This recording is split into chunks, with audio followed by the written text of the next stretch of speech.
Morning everyone. I hope everybody is doing fine. So last day we had completed till question number 5. Now it's time to move on to question number 6. So make sure you complete the numericals properly. So question number 6 tells that find the distance between the parallel lines. Okay, I told you the distance between a point and a line. You know how to do it. But distance between parallel lines, supposing you have a line called ax1 plus by1 be ax a1x plus b2x b2y plus c1 equals to 0, and next line is a2x plus b2y plus c2 is equals to 0. Supposing you have a line like this, of course making this sure that parallel line always have these two portions same or it's proportional. Okay, so your formula turns out to be c2 minus c1 by root over a square plus b square.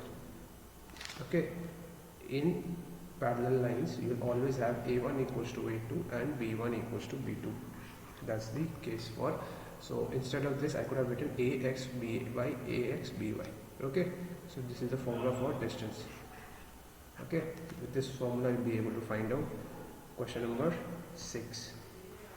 Okay, if you want me to solve this thing I can solve, but I don't think it's worth solving this numerical because you simply have the formula out here. C1 and C2 you know very well which one is that, and A and B always will be same for two equations. Okay, so that's it for question number 6. You complete the numerical, make sure you copy the formula first.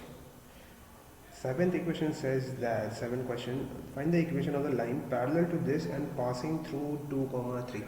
Okay, the equation of the line you have to find, it passes through 2 comma 3 and is parallel, it's parallel to 3x minus 4y plus 2 is equals to 0. Okay, so one thing you know from parallel that slopes are all the same. Okay, so this can be done in various ways. Okay, supposing let's say equation parallel to this can easily be written as plus c is equals to 0. Any equation parallel to this can be written like this. Now x and y's value, this equation, this point is satisfying this equation because this point lies in this thing, it passes through this point. So you put the value for x and y, 4 into minus 3 plus c equals to 0. So c turns out to be 6 plus 12, that 2 and minus comes out to be minus 18.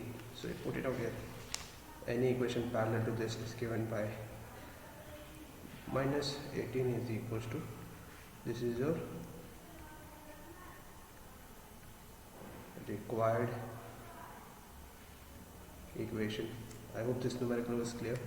Okay, you can do it comparing m also, find m and then use point slope form. Okay, moving on to question number 8. Find the equation perpendicular to this thing and having x-intercept. X-intercept has been given as 3 and is perpendicular to x minus 7y plus 5 equals to 0. So when it's perpendicular you find this slope. Okay, y 7y is equals to x plus 5, y is 1 by 7, 5 by 7. Okay, your m's comes out to be 1 by 7. So for the required line it will be minus 7 because it's perpendicular, and your x-intercept is 3, and you know whenever x-intercept is given to you, your equation comes out to be y is equals to m into x minus d. Okay, you use in formula where d is your x-intercept and you have found out m minus f. That's it. Okay, please pause the video to note it down. Once you're done with this, you have to move on to question number, come on, go up. Yeah. Once this is done, you have to move to question number 7 is done, 8 is done, 9. Okay, angle between two lines. You know angle between two lines, I told you in the second exercise itself, or in the first exercise maybe. Tan theta is equals to m2 minus m1 by 1 plus m1 m2. People might be finding this formula accustomed to, used to, okay, because this formula shows in somewhat terms in tan A minus B formula. Okay, so mod, so basically when you have two equations, you will get, supposing you have the slope of this is m1 and slope of this is m2, simply use this formula, you will get two values. Okay, now question number 10, this thing will be more clear. Okay,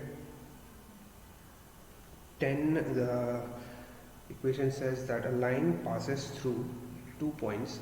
Chalo, then let's write the points, 4, 1, and intersects one line, which is 9 minus 19 is equals to 0. This is line, okay, this is the equation of the line passing through P and Q and intersecting this line at right angles. So you have to find the value for H. So it's fairly simple, okay, if two lines intersect each other at 90 degree, that means your m1 and m2 will be equals to minus 1, right, proved in the first class. So slope of PQ is given by minus 2, 1 minus 3, 4 minus H, and slope of this line, let this be m1, and slope of this line is 9y, y equals to 7 by 19x minus 9 by 19. Your m2 is minus 7 by 19. Okay, now you apply this formula, m1 into m2 is equals to minus 1. That will give you your answer for H. Okay, so that's it for today's video. Make sure you let me know if you have any problems. Okay, we have done till question number 10. That's it for today's class. Thank you. Bye bye. Have a nice day.